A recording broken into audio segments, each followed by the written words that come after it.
Hi, everyone. Welcome back to the 3-Minute Story Challenge. This is week 6, teachers this week, and I'm so excited to have one of my favorite teachers on, someone I consider a mother, a guide, a mentor, Theresa Byrne. How are you? I'm good. I got all teary just when you were doing the introduction, so thank you. Well, thank you. You mean so much to me. Theresa is just a superhero. You are a 4th degree black belt, master instructor, self-defense expert, help people find their inner power, and just one of my favorite people. And you're such an inspiration to me. So it's just an honor to have you here. Thanks for being on the show. Thank you, Jason. You have always been one of my favorite students and one of my favorite people. Well, thank you. Right back at you. So I have my timer here. We have a 3-minute story from Theresa. You ready to go? Yes. Okay. Your 3-minute story challenge starts now. So being a teacher, I think that I've learned more from my students than I may have imparted in them. And I wanted to share a couple of the lessons that I've learned. And one of the most important things I think is there's anything that can't be solved through a game. No matter what happens in life, no matter what you're dealing with, if you can make it a game or you can roar, it's going to make it all better. I think that for my students, they've also taught me the value of meeting people where they are and also having access to my own playfulness, my own joyfulness, my own ability to connect with them. They've also taught me that it doesn't really matter what I think I want to share. It matters what they want to hear or what they hear. So sometimes in communication, we're like, no, I'm trying to teach you this. A kid's like, I don't care what you're trying to teach me. I'm going to build this weapon and the fort out of this, and I'm going to make things happen. So as a teacher, one of the biggest lessons was it doesn't matter what I'm trying to say, it matters what they hear. So really communication and teaching lands on me. Some other lessons that I have heard that not everybody is the same, and that's a great thing. We're all these special, we're like ogres, we have layers, but we're all differently abled. So in teaching, you hear a lot about neurotypical, atypical. Kids could freaking care less, and so does the human being you're teaching. It's more about, I am who I am, help me figure out what's awesome about that.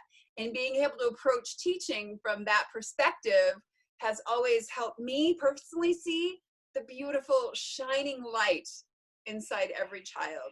And I have had parents that have dropped off their children before in the early days, and they're like, fix him. And I'm like, he's not broken. There's nothing to fix. This is a human being who has all these great ideas that might not fit into some other person's ideas. So the kids have also taught me the value of play and the value of empathy, understanding where another human being is coming from. And why can't we all just hold hands and be friends? You never see children. And I remember one little boy with Down syndrome, his mom came to me and she said, you're always teaching these lessons to kids. What is my little guy trying to learn? And I said, he's not here to learn anything. He's here to teach the rest of us. And every bigger kid in that class, if that little boy would fall down, would run over and be like, are you okay? Can I help you up? But we all have something to teach each other. And that's, I think, the most important lesson of all. Wow. Right on time and inspired. Woo! Boom. You know, as you're sharing all that, I'm thinking back to kind of my experiences teaching and realizing how much I've been impacted as a teacher, as myself, by you.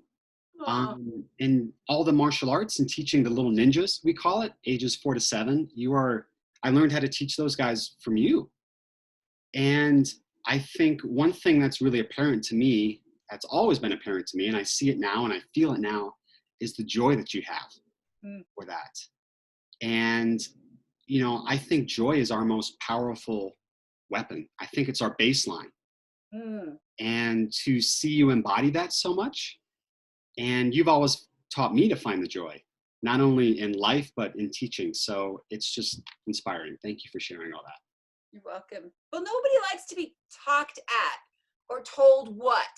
And I loved watching you teach because you would and you would get creative on the fly. And there was a way that there was never a mistake.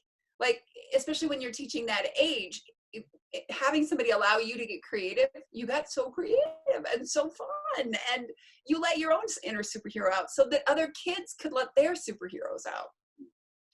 Well, thank you. That's very kind. And again, I think I learned that from you. Truly.